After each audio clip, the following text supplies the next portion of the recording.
welcome to this week's edition of Captains of Industry, and today we profile a rather interesting South African entrepreneur. His name is George Sombonos. He's the founder of a well-known chicken outlet, and that is Chicken Licken. And today we're broadcasting, George, from one of your flagship stores based here in Sandton on Rivonia Road. Take us back, because we know that Sandton and other northern suburbs weren't places that are often deemed as appropriate places for a Chicken Licken outlet. But how did this store come about? We opened the store about 2 years ago.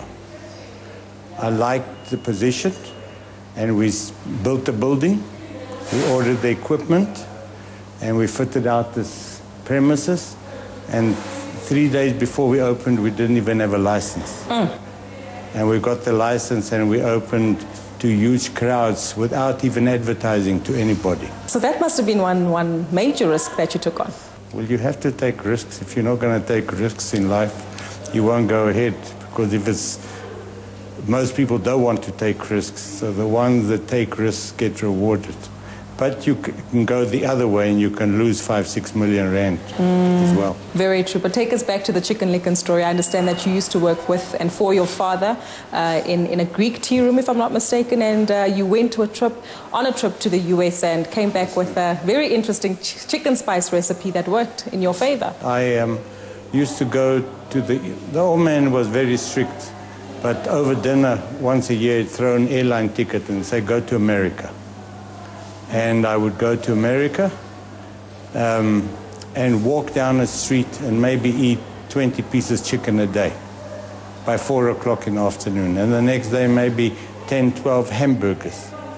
And then I would go back to the motel, and in the evening go and eat for myself. And the next day the same thing.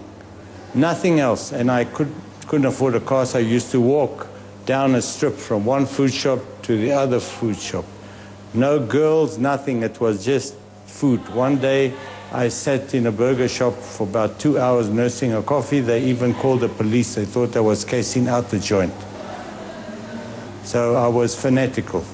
And I did it about 3 years until I went to Waco, Texas, and ate chicken, and it was fantastic. And I went back again the next day, same. And then I told the owner, showed him my passport, said, can't you sell me this recipe? And he said, no, it's his grandmother's recipe. I said, let's go for dinner. And I spent the whole evening talking and giving him wine. And at the end of the evening, he said, come and see me in the morning. I went back, he said, $5,000. So I never had 5,000, I had 1,000. Just over 1,000. So I gave him 1,000, and he gave me a recipe, but I wasn't sure whether it was the real thing. And I left, and I came back, and I was mixing the spices of the Dairy Den Roadhouse, my father's business, under the bed, and in the morning swapping them with a bland recipe. And then sales started going up, and one day a relation tasted it and told the old man, what have you done? And he said, must be that youngster did something.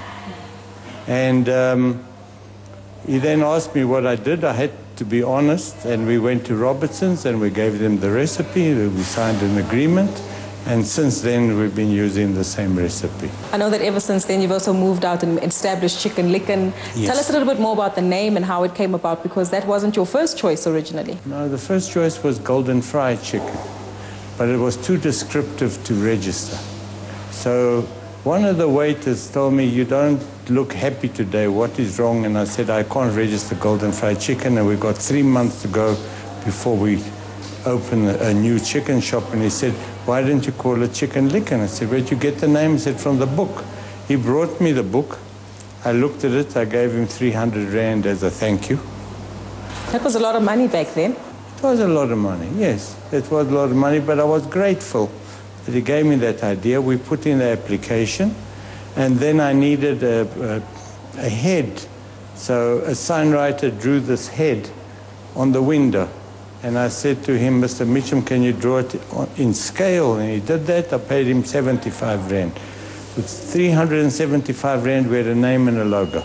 And now you're a billion-rand company, if I'm not mistaken. Oh, it's not the money. It's not the money. It's the challenge. I mean, how much money can you spend? How many meals can you eat? You can't eat a lobster every night. It's impossible. Just on the challenges that you face, no doubt stiff competition from one of your biggest competitors, KFC, who have taken you to court before. And not only that, but also the regulations and finding locations for you to open stores, in particular during the apartheid time in South Africa. Apartheid was tough. We opened stores in Soweto, but obviously the franchisees were all black in those days. In Soweto. Now anybody can open in Soweto. But what was most difficult in 1985 when the UDF was formed, you couldn't deliver chicken into Soweto because those trucks would be hijacked and the chicken would be taken. So we bought 2 old Toyota trucks and bashed them to look like Soweto trucks with a hammer. Sure. And we would go in after 6 in the evening and deliver chicken to the stores and then go out because we knew that the kids were going back home at 6, 7 o'clock. So when we went in with these bashed Toyotas, they thought it was an old man who was maybe delivering something for himself in Soweto, and we kept those shops going. It was tough. Even in Lenasia, I wanted to own the shop in Lenasia, but I couldn't put it in my name. So I put it in a friend of mine's name, an Indian guy from Escort, and he wanted to open in Dundee. So Dundee's shop was in my name. So we did a swap. I helped him, he helped me. And you can get past any law, no matter which government is in place. If there's a will and you want to do it, you do it. You had a will and a lot of people to support you on the sidelines. You mentioned friends of yours, the guy from Dundee as well as someone else from Soweto. How influential was having the right partnerships in helping establish Chicken Licken into the brand that it is today? The right people. Even today, if you don't have the right franchisees, you're in big trouble. You need the right people with the right attitude. We even make people write a test to see that they are franchisee compliant before they get on board, because you might be a brilliant person, but you don't like regulations. Then you're not good to be a franchisee. Then you must go and do your own thing, because in a franchise, you've got to follow the rules. And it shouldn't be like that, but it is. The more dictatorial the franchise is, the more successful it is. You've got to buy everything the way we tell you. In our company, the trade-off is discipline, but we take no kickbacks from nobody. No special discounts coming to the company, so you get the best deal you could get.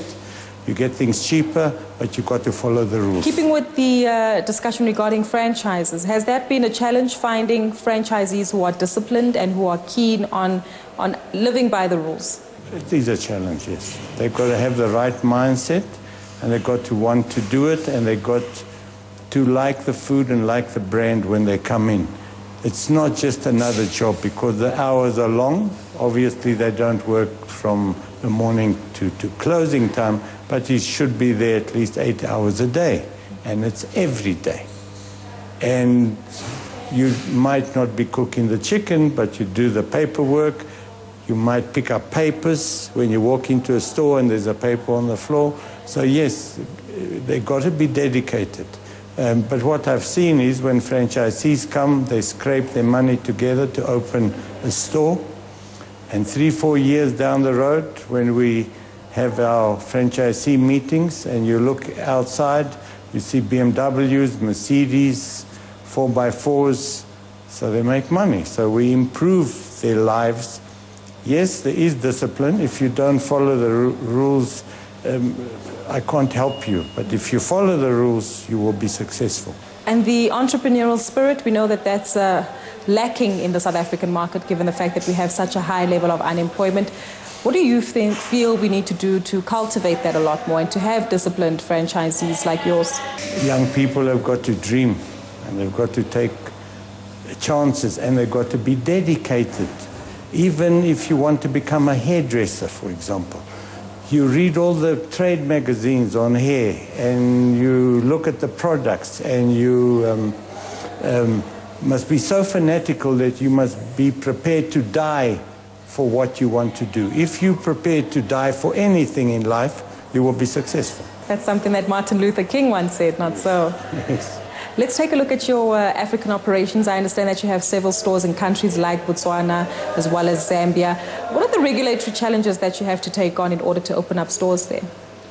You won't believe it, but countries outside of South Africa have more regulations than South Africa. And by rights, there shouldn't be so many regulations because they're less sophisticated countries with respect. Nobody outside South Africa has the same high standards as South Africa. But you go to Botswana and you find the German doctors, they have higher standards in South Africa that you can't maintain. For example, we wanted to take the wings from Brazil to Botswana and they wouldn't let them in because there was Portuguese writing on the boxes. They wanted English writing, which is almost impossible to change that. So yeah, there are challenges. Because South Africa, the chicken we got here, the other countries don't have. So how do you overcome some challenges?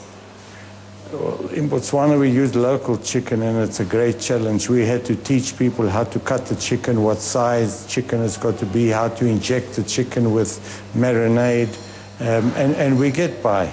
But it's difficult. And then you find 2-3 times a year they've got no chicken, so we get permits and we import chicken from South Africa. Has this influenced your decision to enter other markets, maybe further north? Yes. You can't. We've decided we won't go anywhere unless Rainbow can open a chicken farm in that country, because then we know if the chicken's right, we can trade. And Rainbow being one of our local chicken producers here in South Africa. Rainbow has just bought a big chicken operation in Zambia called Zamchick. So now we're quite happy.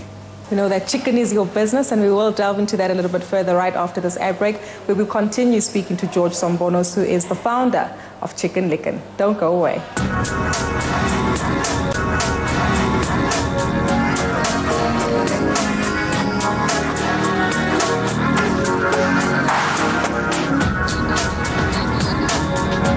Welcome back to Captains of Industry, where this week we speak to George Sombonos, who is the founder of Chicken Licken. And George, just before the break, we were touching on a local chicken producer, Rainbow Chicken, and you mentioned that you won't enter countries that don't have Rainbow as a chicken producer because it just makes the logistics as well as running the business easier. We know that recently in the news as well, we've had issues regarding import tariffs being imposed on chicken dumping, in particular coming from countries like Brazil. Does that impact on your operations at all? 95% of the chicken is local, all from Rainbow, all halal. The only chicken we get outside of South Africa are the XL hot wings, which are special big hot wings. And we do it because there's a shortage of wings and not because we want to buy. But we pay more for those wings than we buy the wings in South Africa. So we're not buying them because they're cheap, we're buying them because we need them. And that's also a nice deal because it's two South African companies supporting each other. Yes. But just on the grain cost, because we know that that's part of the input pressures on the chicken producers locally, that's also something that you must monitor quite closely. The grain, the soya, those are the biggest cost factors that influence the price of chicken. I'd like us to touch on Chicken Licken moving out and growing as a business, and in particular this particular branch that we're situated at today on Rivonia Road here in Sandton. That hasn't always been the case.